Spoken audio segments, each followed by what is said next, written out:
দেখেছি শহীদ জিয়ার আদর্শ কাল জয়ী, চেতনার শিখা দেশ নেতৃত্ব পরম মমতাময়ী।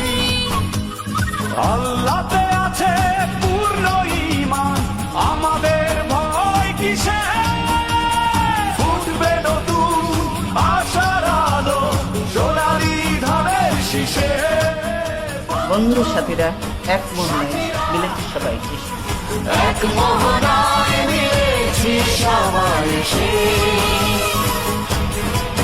বন্ধু সাথীরা এক মোহনায় মিলেছি সবাই এসে। সম্ভাবনার তারুণ্য নিয়ে নিশ্চিত এসে গড়বে নতুন সোনালী আলোর পথ। দেশে গড়বে নতুন